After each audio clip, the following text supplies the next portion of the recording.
ਉੱਥੋਂ ਹੋਟਲ ਤੋਂ ਤਾਂ ਤੁਹਾਨੂੰ ਮਿਲ ਸਕਦੇ ਨੇ। ਮੈਂ ਜੀ ਮਿਲ ਸਕਦੇ ਨੇ। ਉਹਨਾਂ ਕਿਹਾ ਅਗਰ ਹੋਟਲ ਤੋਂ, ਮੈਂ ਉਹਨਾਂ ਨੂੰ ਕਿਹਾ ਕਿ ਅਗਰ ਹੋਟਲ ਤੋਂ ਨਾ ਮਿਲੇ ਤਾਂ ਫਿਰ ਕੀ ਕਰੋਗੇ? ਉਹਨਾਂ ਆਖਿਆ ਫਿਰ ਵੀ ਕੋਈ ਮਸਲਾ ਨਹੀਂ, ਫਿਰ ਵੀ ਅਸੀਂ ਮੁਸਾਫਰ ਸਮਝ ਗਏ। ਤੇ ਦੋਸਤੋ, ਇਹ ਥੋੜ੍ਹੀ ਜਿਹੀ ਸਟੋਰੀ ਇਸ ਲਈ ਸੁਣਾਈ ਹੈ ਕਿ ਪਿਛਲੀ ਵੀਡੀਓ 'ਚ ਮੈਂ ਜ਼ਿਕਰ ਕੀਤਾ ਸੀ ਕਿ ਮੈਂ ਇੱਕ ਬੰਦੇ ਦੀ ਮਾਲੀ ਤੌਰ 'ਤੇ ਮਦਦ ਕੀਤੀ ਤੇ ਉਹਨਾਂ ਆਖਿਆ ਕਿ ਤੁਹਾਨੂੰ ਰਿਟਰਨ ਕਿਵੇਂ ਦੇਣਾ ਹੈ। ਲੇਕਿਨ ਕਰਾਚੀ ਸ਼ਹਿਰ ਛੋਟਾ ਨਹੀਂ ਹੈ। ਜਿੱਥੇ ਤੁਸੀਂ ਉਤਰਦੇ ਹੋ, ਜਿਹੜੇ ਸਟਾਪ 'ਤੇ ਉਤਰਦੇ ਹੋ, ਤੇ ਉਦੋਂ ਵੀ ਅੱਗੇ ਤੁਹਾਡੀ ਇੱਕ ਮੰਜ਼ਿਲ ਹੁੰਦੀ ਹੈ ਜਿੱਥੇ ਤੁਸੀਂ ਪਹੁੰਚਣਾ ਹੁੰਦਾ ਹੈ। ਔਰ ਉਹਦੇ ਵਾਸਤੇ ਵੀ ਤੁਹਾਡੇ ਕੋਲ ਬਿਸਮਿल्लाहिर्रहमानिर्रहीम। ਦੋਸਤੋ, अस्सलाम वालेकुम।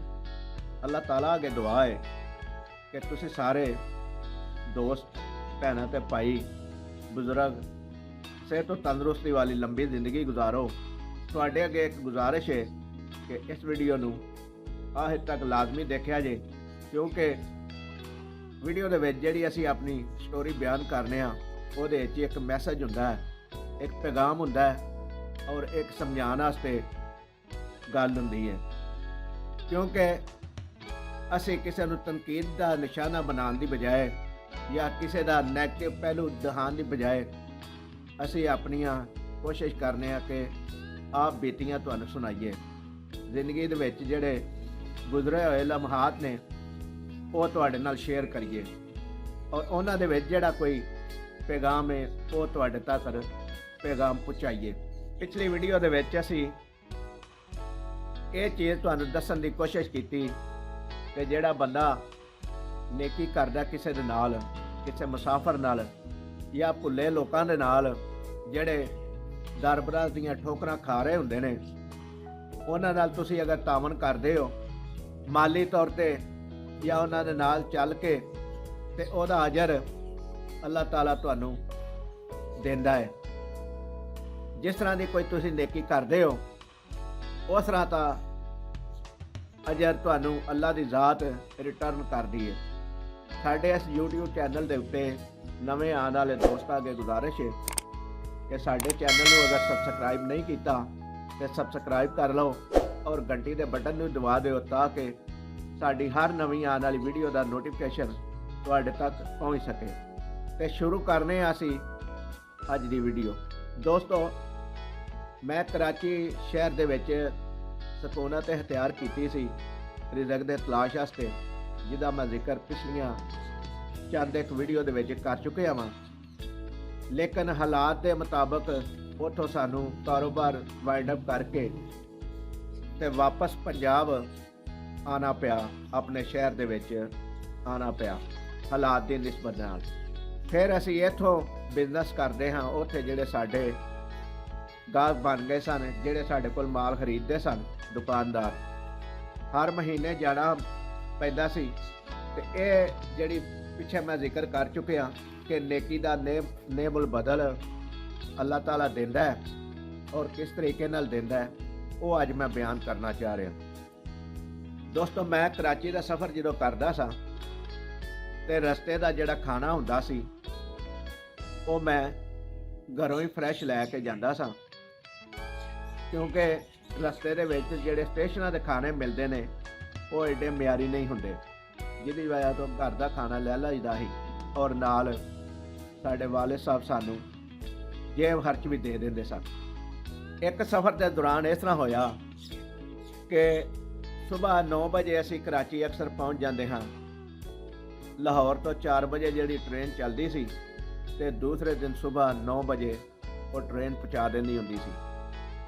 ਲੇਕਿਨ ਉਸ ਸਫ਼ਰ ਦੇ ਦੌਰਾਨ ਕੁਝ ਇਸ ਤਰ੍ਹਾਂ ਹੋਇਆ ਕਿ ਟ੍ਰੇਨ ਜਿਹੜੀ ਹੈ ਰਾਤੀ 9 ਵਜੇ हैदराबाद पहुंची 24 घंटे बाद। प्रॉब्लम ये बनी कि शदीद बारिशों की वजह तो हैदराबाद तो अगे पुल जड़ा ना टुट गया, जिसकी वजह तो ट्रेना रस्ते दे विच उन्हां रोकनियां शुरू कर दित्तियां। जो 24 घंटे गुजर गए तो सानू जड़ा जेब खर्च मिलता सी वो तकरीबन हैदराबाद आउण तो पहले ही खत्म हो गया, क्योंकि घरों जड़ा असीं खाना लैके जाते सी और रात का हुंदा सी खाना या सुबह का नाश्ता हुंदा सी, वो असीं कर चुके। अगों दोपहर आ गई, दोपहर तो बाद शाम भी आ गई, तो जिहड़ा जेब खर्च सी वो हैदराबाद पहुंचने तो पहले ही खत्म हो गया और जेब विच कोई पैसा ना रहा। ਇਹ ਸਟੋਰੀ ਸੁਣਾਉਣ ਦਾ ਮਕਸਦ ਇਹ ਵੇ ਕਿ ਜਦੋਂ ਤੁਸੀਂ ਮਾਲੀ ਤੌਰ ਦੇ ਉੱਤੇ ਕਿਸੇ ਦੀ ਮਦਦ ਕਰਦੇ ਹੋ ਤੇ ਤੁਹਾਨੂੰ ਜਦੋਂ ਮਸਾਇਲ ਪੈਦਾ ਹੋਣ ਔਰ ਤੁਸੀਂ ਕਿਸੇ ਕੋਲੋਂ ਆਪਣੀ ਗਰਜ਼ ਨਾ ਪੂਰੀ ਕਰ ਸਕਦੇ ਹੋਵੇ, ਤੁਹਾਡੇ ਕੋਲ ਅਲਫਾਜ਼ ਇਹ ਨਾ ਬੋਲੇ ਜਾਂਦੇ ਹੋਣ ਕਿ ਸਾਡੀ ਮਦਦ ਕਰੋ, ਅਸੀਂ ਪਰੇਸ਼ਾਨ ਹਾਂ, ਤੇ ਉਦੋਂ ਅੱਲਾਹ ਤਾਲਾ ਦੀ ਜ਼ਾਤ ਤੁਹਾਡੇ ਨਾਲ ਤੁਹਾਡੇ ਸਾਰੇ ਮਾਮਲਾ ਚਲਾਉਂਦੀ ਹੈ। ਕਿਸ ਤਰ੍ਹਾਂ ਚਲਾਉਂਦੀ ਹੈ ਕਿ ਸਟੇਸ਼ਨ ਤੇ ਜਦੋਂ ਅਸੀਂ ਹੈਦਰਾਬਾਦ ਉਤਰੇ ਤੇ ਸਰਕਾਰ ਦੀ ਤਰਫੋਂ ਜਾਂ ਰੇਲਵੇ ਹੁਕਾਮ ਦੀ ਤਰਫੋਂ ਜਿਹੜੀਆਂ ਨਾ ਕੋਚਿਸ ਲੱਗੀਆਂ ਹਨ ਕਿ ਜਿਹੜੇ ਬੰਦੇ ਕੋਲ ਟਿਕਟ ਸੀ ਜਿਹੜੀ ਟ੍ਰੇਨ ਦੀ, ਉਹ ਉਹਦੇ ਕੋਲੋਂ ਗੇਟ ਤੇ ਨਹੀਂ ਸਨ ਲੈਂਦੇ, ਉਹ ਟਿਕਟ ਦਿਖਾ ਕੇ ਹੀ ਤੇ ਕੋਚ ਦੇ ਉੱਤੇ ਬੈਠਿਆ ਜਾਂਦਾ ਸੀ, ਜਿਹੜੀ ਉਹ ਹੈਦਰਾਬਾਦ ਤੋਂ ਕਰਾਚੀ ਤੁਹਾਨੂੰ ਪਹੁੰਚਾਉਂਦੀ ਸੀ ਫ੍ਰੀ, ਬਗੈਰ ਕਿਰਾਏ ਤੋਂ। ਲੇਕਿਨ ਕਰਾਚੀ ਸ਼ਹਿਰ ਛੋਟਾ ਨਹੀਂ ਹੈ। ਜਿੱਥੇ ਤੁਸੀਂ ਉਤਰਦੇ ਹੋ, ਜਿਹੜੇ ਸਟਾਪ ਤੇ ਉਤਰਦੇ ਹੋ, ਤੇ ਉਦੋਂ ਵੀ ਅੱਗੇ ਤੁਹਾਡੀ ਇੱਕ ਮੰਜ਼ਿਲ ਹੁੰਦੀ ਹੈ ਜਿੱਥੇ ਤੁਸੀਂ ਪਹੁੰਚਣਾ ਹੁੰਦਾ ਹੈ, ਔਰ ਉਹਦੇ ਵਾਸਤੇ ਵੀ ਤੁਹਾਡੇ ਕੋਲ ਜੇਬ ਦੇ ਵਿੱਚ ਪੈਸੇ ਹੋਣੇ ਚਾਹੀਦੇ ਨੇ। ਮੇਰੇ ਨਾਲ ਕੁਛ ਇਸ ਤਰ੍ਹਾਂ ਹੀ ਹੋਇਆ ਕਿ ਮੈਨੂੰ ਕੋਚ ਵਾਲਿਆ ਲਾਲੂ ਖੇਤ ਜਿਹੜਾ ਮਸ਼ਹੂਰ ਹੈ 10 ਨੰਬਰ, ਉਸ ਜਗ੍ਹਾ ਤੇ ਉਤਾਰ ਦਿੱਤਾ। ਰਾਤ ਦੇ ਤਕਰੀਬਨ 2 ਵਜੇ ਦਾ ਟਾਈਮ ਸੀ ਔਰ ਹਲਕੀ ਬਾਰਿਸ਼ ਵੀ ਹੋ ਰਹੀ ਸੀ। ਰੋਡ ਸੁਨਸਾਨ ਸੀ ਬਿਲਕੁਲ। ਮੇਰੇ ਤੋਂ ਇਲਾਵਾ ਕੋਈ ਬੰਦਾ ਮੈਨੂੰ ਨਜ਼ਰ ਨਹੀਂ ਸੀ ਆ ਰਿਹਾ ਕਿ ਰੋਡ ਦੇ ਉੱਤੇ ਹੋਵੇ। ਮੇਰੀ ਇੱਕ ਆਦਤ ਹੈ ਕਿ ਮੈਂ ਸਟਾਪ ਦੇ ਉੱਤੇ ਟਰਾਂਸਪੋਰਟ ਦਾ ਇੰਤਜ਼ਾਰ ਕਰਨ ਦੀ ਬਜਾਏ ਮੈਂ ਪੈਦਲ ਚੱਲਣਾ ਸ਼ੁਰੂ ਕਰ ਦਿੰਦਾ ਹਾਂ, ਕਿਉਂਕਿ ਹੋ ਸਕਦਾ ਹੈ ਕਿ ਪੈਦਲ ਚੱਲਦੇ ਹੀ ਬੰਦਾ ਆਪਣੀ ਮੰਜ਼ਿਲ ਤੇ ਪਹੁੰਚ ਜਾਏ। ਇਸ ਤਰ੍ਹਾਂ ਹੀ ਮੈਂ ਚੱਲਣਾ ਸ਼ੁਰੂ ਕਰ ਦਿੱਤਾ। ਲੇਕਿਨ ਪਿੱਛੋਂ ਇੱਕ ਰਕਸ਼ਾ ਆਇਆ, ਉਹਦੇ ਤੇ 2 ਬੰਦੇ ਸਵਾਰ ਸਨ ਤੇ ਉਹਨਾਂ ਮੈਨੂੰ ਪੁੱਛਿਆ ਜਨਾਬ ਕਿੱਥੇ ਜਾਣਾ। ਮੈਂ ਉਹਨਾਂ ਨੂੰ ਦੱਸਿਆ। ਉਹਨਾਂ ਅੱਗੇ ਸੱਚ ਬੋਲਿਆ ਕਿ ਮੇਰੀ ਜੇਬ ਵਿੱਚ ਕੋਈ ਪੈਸਾ ਨਹੀਂ, ਲੇਕਿਨ ਮੈਂ ਜਾਣਾ ਫਲਾਂ ਜਗ੍ਹਾ ਤੇ ਵੇ, ਔਰ ਹੋਟਲ ਹੈ ਜਿੱਥੇ ਮੈਂ ਜਾਣਾ, ਕਿਉਂਕਿ ਜਿਹੜੇ ਹੋਟਲ ਤੇ ਮੈਂ ਰਿਹਾਇਸ਼ ਕਰਦਾ ਸਾਂ ਹਰ ਮਹੀਨੇ, ਉਸੇ ਹੋਟਲ ਤੇ ਮੈਂ ਜਾਣਾ ਸੀ। ਉਹਨਾਂ ਥੋੜ੍ਹੀ ਦੇਰ ਸੋਚਿਆ। ਸੋਚਣ ਤੋਂ ਬਾਅਦ ਮੈਨੂੰ ਆਂਦੇ ਨੇ ਭਾਈ ਜੀ ਬੈਠ ਜਾਓ, ਤੁਹਾਨੂੰ ਅਸੀਂ ਉਸ ਹੋਟਲ ਤੇ ਲਾ ਦਿੰਦੇ ਹਾਂ। ਤੇ ਮੈਂ ਆਖਿਆ ਕਿ ਮੇਰੇ ਕੋਲ ਪੈਸੇ ਨਹੀਂ ਹਨ। ਉਹਨਾਂ ਆਖਿਆ ਉੱਥੋਂ ਹੋਟਲ ਤੋਂ ਤੁਹਾਨੂੰ ਮਿਲ ਸਕਦੇ ਨੇ। ਮੈਂ ਜੀ ਮਿਲ ਸਕਦੇ ਨੇ। ਉਹਨਾਂ ਕਿਹਾ ਅਗਰ ਹੋਟਲ ਤੋਂ, ਮੈਂ ਉਹਨਾਂ ਨੂੰ ਕਿਹਾ ਕਿ ਅਗਰ ਹੋਟਲ ਤੋਂ ਨਾ ਮਿਲੇ ਤਾਂ ਫਿਰ ਕੀ ਕਰੋਗੇ। ਉਹਨਾਂ ਆਖਿਆ ਫਿਰ ਵੀ ਕੋਈ ਮਸਲਾ ਨਹੀਂ, ਫਿਰ ਵੀ ਅਸੀਂ ਮੁਸਾਫਰ ਸਮਝ ਕੇ ਤੇ ਤੁਹਾਨੂੰ ਛੱਡ ਦਿਆਂਗੇ ਪੈਸੇ।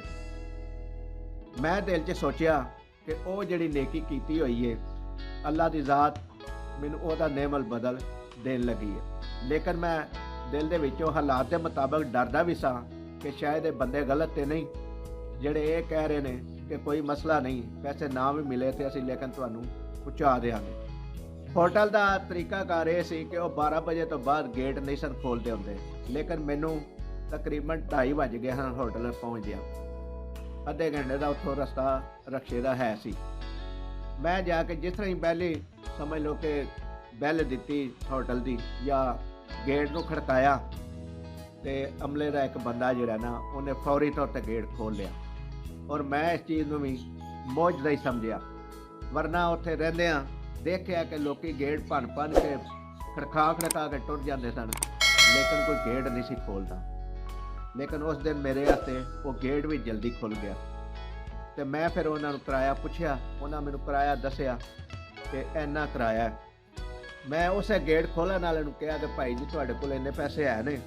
ਤੇ ਉਹਨੇ ਫੌਰੀ ਤੌਰ ਤੇ ਆਖਿਆ ਜੀ ਮੇਰੇ ਕੋਲ ਹੈ ਨੇ, ਤੇ ਮੈਂ ਇਹਨਾਂ ਨੂੰ ਕਿਰਾਇਆ ਦੇ ਦਿਓ। ਉਹਨਾਂ ਕਿਰਾਇਆ ਦੇ ਦਿੱਤਾ ਤੇ ਮੈਂ ਆਪਣਾ ਕਮਰਾ ਜਿਹੜਾ ਹੈ ਸੀ, ਜਿਹੜਾ ਮੈਂ ਲੈਂਦਾ ਸੀ, ਫੋਨ ਕਰਕੇ ਮੈਂ ਉਹਨਾਂ ਨੂੰ ਦੱਸਿਆ ਸੀ ਕਿ ਮੈਂ ਆ ਰਿਹਾ ਵਾਂ, ਤੇ ਉਹਨਾਂ ਉਹ ਮੇਰਾ ਕਮਰੇ ਦੀ ਚਾਬੀ ਮੈਨੂੰ ਦਿੱਤੀ ਤੇ ਮੈਂ ਬਿਸਤਰ ਦੇ ਉੱਤੇ ਆਰਾਮ ਕਰਨ ਵਾਸਤੇ ਚਲਾ ਗਿਆ। ਤੇ ਦੋਸਤੋ, ਇਹ ਥੋੜ੍ਹੀ ਜਿਹੀ ਸਟੋਰੀ ਇਸ ਲਈ ਸੁਣਾਈ ਹੈ ਕਿ ਪਿਛਲੀ ਵੀਡੀਓ 'ਚ ਮੈਂ ਜ਼ਿਕਰ ਕੀਤਾ ਸੀ ਕਿ ਮੈਂ ਇੱਕ ਬੰਦੇ ਦੀ ਮਾਲੀ ਤੌਰ ਤੇ ਮਦਦ ਕੀਤੀ ਤੇ ਉਹਨਾਂ ਆਖਿਆ ਕਿ ਤੁਹਾਨੂੰ ਰਿਟਰਨ ਕਿਵੇਂ ਦੇਣਾ ਹੈ। ਤੇ ਮੈਂ ਉਹਨਾਂ ਨੂੰ ਕਿਹਾ ਕਿ ਅਗਰ ਮੇਰੇ ਨਾਲ ਮੁਲਾਕਾਤ ਨਾ ਹੋਈ ਤੇ ਕੁਝ ਮਜਬੂਰ ਹੋਇਆ ਤੇ ਮੇਰੇ ਵਾਲੇ ਪੈਸੇ ਉਹਨੂੰ ਦੇ ਕੇ ਉਹਦੀ ਖਿਦਮਤ ਕਰ ਦਿਆ ਜੇ ਕਿ ਤੁਸੀਂ ਮੇਰੀ ਖਿਦਮਤ ਕਰ ਦਿੱਤੀ ਜਾਂ ਮੈਨੂੰ ਪੈਸੇ ਮੇਰੇ ਵਾਪਸ ਦੇ ਦਿੱਤੇ। ਇਹ ਇੱਕ ਮੈਸੇਜ ਸੀ ਇਸ ਸਟੋਰੀ ਦੇ ਵਿੱਚ ਤੁਹਾਨੂੰ ਦੱਸਣ ਵਾਸਤੇ, ਕਿਉਂਕਿ ਜਿਹੜੇ ਨੌਜਵਾਨ ਬੇਟੇ ਬੇਟੀਆਂ ਜਾਂ ਦੋਸਤ ਇਹ ਮੇਰੀ ਵੀਡੀਓ ਦੇਖ ਰਹੇ ਨੇ, ਕਿ ਉਹਨਾਂ ਨੂੰ ਸਮਝ ਆ ਜਾਏ ਕਿ ਅੱਲਾਹ ਤਾਲਾ ਕਿਸੇ ਦਾ ਹੱਕ ਨਹੀਂ ਰੱਖਦਾ। ਪੈਗਾਮ ਦੇਣ ਦਾ ਮਕਸਦ ਇਹ ਸੀ ਕਿ ਅੱਲਾਹ ਤਾਲਾ ਦੀ ਜ਼ਾਤ ਉੱਤੇ ਇੰਨਾ ਕੁ ਯਕੀਨ ਕਰ ਲਓ ਕਿ ਜਿਹੜਾ ਤੁਹਾਨੂੰ ਦੀਨ ਦੇ ਮੁਤਾਬਕ ਦੱਸਿਆ ਗਿਆ। ਔਰ ਕਦੀ ਵੀ ਪਰੇਸ਼ਾਨ ਨਾ ਹੋਵੋ ਕਿ ਤੁਸੀਂ ਜਿਹੜੀ ਨੇਕੀ ਕਰਦੇ ਹੋ ਉਹਦਾ ਸਿਲਾ ਤੁਹਾਨੂੰ ਨਹੀਂ ਮਿਲੇਗਾ। ਅੱਜ ਲਈ ਇੰਨਾ ਹੀ। ਅਗਲੀ ਵੀਡੀਓ ਵਾਸਤੇ ਇਜਾਜ਼ਤ ਦਿਓ। ਇਸ ਵੀਡੀਓ ਨੂੰ ਲਾਈਕ ਕਰਿਆ ਜੇ, ਸ਼ੇਅਰ ਕਰਿਆ ਜੇ ਤੇ ਚੈਨਲ ਨੂੰ ਸਬਸਕ੍ਰਾਈਬ ਕਰਿਆ ਜੇ। ਅੱਲਾਹ ਤਾਲਾ ਸਾਡਾ ਤੇ ਤੁਹਾਡਾ ਹਾਮੀ ਨਾਸਿਰ ਹੋਵੇ। ਅੱਲਾਹ ਨਿਗਹਿਬਾਨ।